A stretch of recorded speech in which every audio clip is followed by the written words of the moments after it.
اس وقت روئے ارضی پر سب سے بڑی مجرم قوم 10 کروڑ مغربی پاکستانی. یہ میں ڈنکے کی چوٹ کہہ رہا ہوں اور بہت عرصے سے کہہ رہا ہوں، اس لیے کہ ہم وہ لوگ ہیں کہ جنہوں نے اسلام کے نام پر ملک بنایا. کوئی ملک دوسرا دنیا میں اس وقت اسلام کے نام پر نہیں بنا. ہم وہ لوگ ہیں پاکستان بنانے کے لیے لاکھوں جانیں مسلمانوں کی کلمہ گوؤں کی گئیں اور ہزاروں عصمتیں لوٹیں، اور نہ معلوم کتنی مسلمان لڑکیاں اور عورتیں جو ہے رہ گئی پھر بھی ہمیشہ ہی سکھوں کے پاس، اور وہ آئی نہیں پاکستان اس اسلام کے نام پر. اور کیا کیا ہے ہم نے؟ 46 برس ہو گئے، اس کہاں اسلام ہوا. لہذا اس سے بڑی مجرم قوم عربوں کے بعد ہم یہ کہہ سکتے ہیں ہمارا عام آدمی قرآن نہیں پڑھتا، قرآن جانتا نہیں، ٹھیک ہے، اپلی ہے کچھ نہ کچھ، اس اعتبار سے ان کے بعد نمبر ہمارا ہے، لیکن باقی پوری دنیا کے مسلمانوں سے بڑھ کر مجرم ہم. اور ہم اصل میں نہ صرف یہ کہ خود اپنے حصے کے مجرم ہیں، بھارت کے مسلمانوں کا بھی سارا وبال ہماری گردن پر ہے. آج میں چاہتا ہوں کہ اس کو آپ اچھی طرح نوٹ کر لیں. بھارت کے مسلمانوں نے، جسے آپ فرض کفایہ کہتے ہیں، نماز جنازہ فرض کفایہ، چند لوگوں نے بھی کسی مسلمان کی نماز پڑھ لی تو سب کی طرف سے ادا ہوگی، کسی نے بھی نہیں پڑھی تو سب مجرم ہو جائیں گے، بستی کے سب لوگ مجرم ہوں گے. بھارت کے مسلمانوں نے فرض کفایہ ادا کیا جب پاکستان بنوا دیا آپ کو، اور اس کی قیمت آج بھی وہ دے رہے ہیں.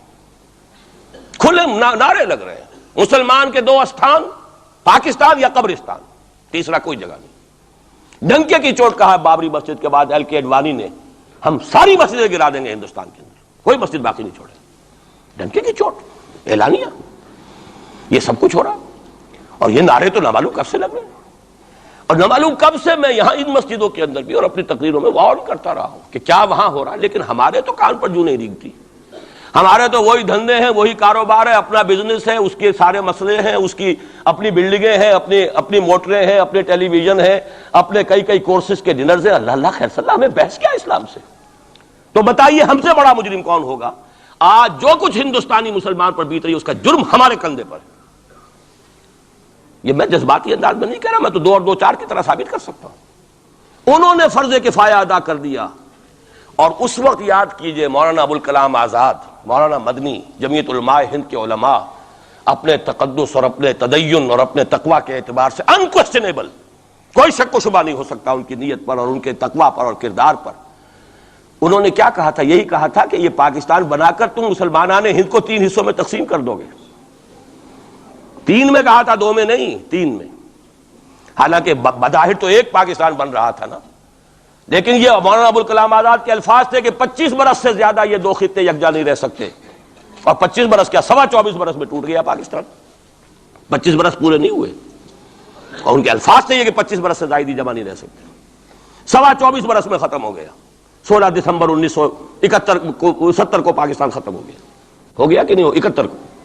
بہرحال نوٹ کرنے کی بات ہے، ہم نے کیا کہا تھا؟ میں بھی مسلم لیگی تھا، میں نے بھی نعرے لگائے ہیں، چاہے غیر شعوری دور تھا، ہائی اسکول اسٹوڈنٹ تھا. پاکستان کا مطلب کیا، لا الہ الا اللہ، فلک شگاف نعرے لگائے ہیں. اور نوائے وقت کا پرچہ انتظار کرتے تھے اسٹیشن پر کھڑے ہو کر، حصار ریلوے اسٹیشن کے اوپر، کہ اب گاڑی آئی اور اب نوائے وقت لیا اور پھیل گئے پورے شہر میں اس کو پہنچانے کے لیے. ہم کیا کہا کرتے تھے؟ جی نہیں، 2 طرف سے پاکستان جو ہے مضبوط پاکستان ہوگا. ہندوستان میں کسی ہندو کو جرت ہوگی مسلمان کے لیے کوئی میلی نگاہ سے دیکھنا بھی؟ وہ سارے خواب کہاں گئے؟ وہ تو حرم ہوئے.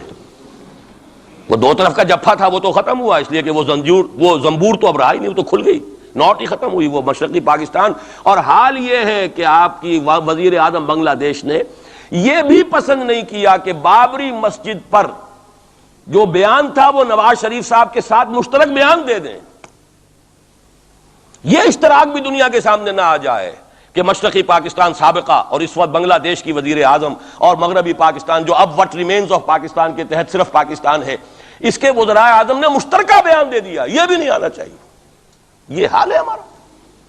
حالانکہ بات اپنی جگہ پر کوئی ایسی نہیں تھی، کوئی سیاسی نہیں، ایک مذہبی معاملے کے اوپر اظہار رائے کرنا تھا. انہوں نے کہا نہیں، آپ کے ساتھ مشترک بیان میں نہیں دوں گی، نہیں دیا اس نے.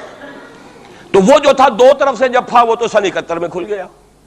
جو ہمارا حال ہے وہ تو ہونا ہی تھا. یہ ملک بنا اسلام کے نام پر، اس کا استحکام ہو سکتا تھا تو صرف اسلام کی بنیاد پر ہو سکتا تھا. اسلام سے غداری کی، لہذا یہاں تو اب قومیتیں ہیں، یہاں تو اب ایتھنک اور ریجنل اور نہ معلوم کس کس قسم کی اور لنگوسٹک جو ہے نیشنلٹیز ہیں، نیشنلزمز ہیں، وہ جو ایک امت ایک وقت میں بن گئی تھی، ایک قوم مسلم قوم ہندو کے مقابلے کے لیے، وہ تو ختم ہوئی۔ اور حال کیا ہو گیا ہے، اس سے پہلے بھی کبھی کبھی ہندو مسلم فسادات ہوتے تھے، کیا سندھ سے مسلمان نہیں پہنچ جاتا تھا وہاں ریلیف کے لیے؟ کیا پنجاب سے اور سرحد سے مسلمان نہیں جاتے تھے؟ بہار نہیں گئے تھے؟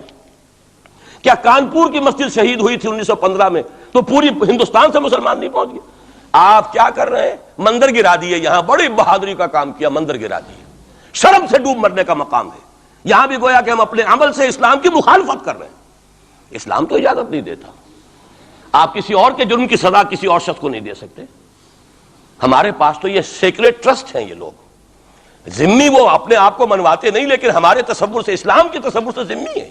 ان کی جان، مال، عزت، آبرو، ان کی عبادت گاہوں کی حفاظت کا ذمہ ہے ہمارا۔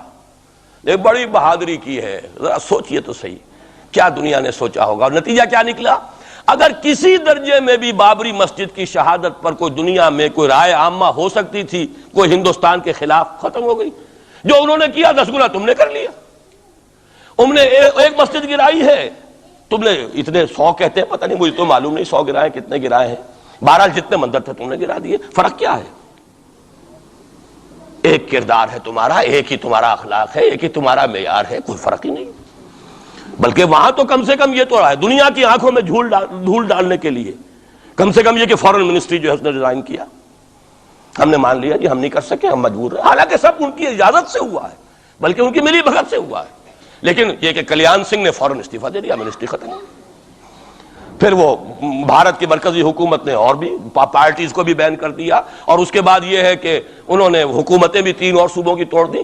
وہ تو سرخرو ہو گئے پوری دنیا کی جو رائے عامہ ہے، ہم اس کے سوا کیا کر سکتے ہیں؟ ہمارا ایک دستور ہے، دستور میں جو بھی صوبائی حکومت ہوتی ہے اس کی اجازت کے بغیر ہم فوج بھیج نہیں سکتے۔ وہاں پہ صوبائی حکومت تھی، اس نے ہمیں یقین دہانی کرائی تھی، سپریم کورٹ کو بھی یقین دہانی کرا دی تھی کہ مسجد کو کچھ نہیں ہوگا، تو ہم تو اس کے اوپر ڈیپینڈ کر رہے تھے۔ ہے سب جھوٹ، سب کو پتا تھا جو کچھ ہوگا، اندر خانے ملی بھگت تھی، لیکن یہ ہے کہ کم سے کم انہوں نے فیس سیونگ کے لیے ان کے پاس مواد موجود ہے، آپ کے پاس تو وہ بھی نہیں۔ آپ کے تو اخبارات نے لکھا ہے کہ کارپوریشنز کے ٹریکٹرز جو ہیں گئے ہیں گرانے کے لیے، اور وزراء جو ہیں، ایک وزیر کا نادر پرویز کا تو نام آیا ہے، اخبار میں خبر تھی، ہم نے بھی پڑھی تھی، فوٹو بھی دیکھا تھا کہ وہ خود ہاتھ میں پھاوڑا لے کر جو ہے وہ منظر گرانے کے لیے چلے۔ یہ جو صورتحال ہے جان لیجئے، اس وقت میں آپ کو بتانا چاہتا ہوں ہندوستان کے مسلمان پر تو جو قیامت بیت رہی ہے۔ میں نے اپنا ایک تاثر کچھ عرصے پہلے یہاں پہ بیان کیا تھا، رہا ہے میرا تاثر، اور وہ ہے اصل میں وہ لاسٹ سپر جو ہے انجیل میں جس کا تذکرہ ہے حضرت مسیح علیہ السلام نے جو آخری کھانا رفع سماوی سے قبل کھایا ہے اس باغ میں جہاں روپوش تھے اپنے حواریین کے ساتھ۔ تو اس میں یہ الفاظ آئے ہیں، میں نہیں جانتا صحیح ہیں غلط ہیں، وہ ایک علیحدہ بات ہے، کہ آپ نے وہ روٹی توڑی اور کہا کھاؤ، eat and this is my flesh, یہ میرا گوشت ہے، کھاؤ۔ اور اس کو کہتے ہیں وائن، کوئی مشروب ہوگا جو بھی ہوگا، ڈالا کہ پیو، drink and this is my blood. میرا احساس ہمیشہ یہ رہا ہے، اس کے بعد کچھ ماند پڑ گیا، جب یہاں مسلمان نے یہاں مارا ہے اور کچلا ہے اور زندہ آگ میں جلایا، پھر بات ختم ہو گئی، میرے دل کے اوپر سے وہ احساس ختم ہو گیا۔ وہاں ہندو کے ہاتھوں جب مسلمان کے ساتھ یہ کچھ ہوتا تھا تو پھر جب میں کھانا کھاتا تھا محسوس کرتا تھا کہ میں ہندوستانی مسلمان کا گوشت کھا رہا ہوں اور ہندوستانی مسلمان کا خون پی رہا ہوں۔ یہ ہمیں عیش جو یہاں حاصل ہے، جو آرام حاصل ہے، جو ہمیں یہاں پر سہولتیں حاصل ہیں، جو معاشی اس کی کاسٹ پر ہے۔ اس نے آپ کو یہ ملک لے کر دیا اور آج تک اس کی قیمت ادا کر رہا ہے، اور ہم جو ہے عیش کر رہے ہیں، گل چھرے اڑا رہے ہیں۔ یہاں جس کے پاس 2 پیسے ہو گئے برقع اتار کے اس نے پھینک دیا، یہ معلوم ہوتا ہے کہ یہ تو مفلسی کو چھپانے کا ذریعہ تھا۔ 4 پیسے ہوں، اچھے کپڑے پہنے ہوئے ہوں، میک اپ صحیح کیا ہوا ہو، تو پھر برقعے کی کیا ضرورت ہے؟ اور میں نے شاید سنا ہے آپ کو، مجھ سے تو چند لڑکیوں نے یہ الفاظ کہے باقاعدہ۔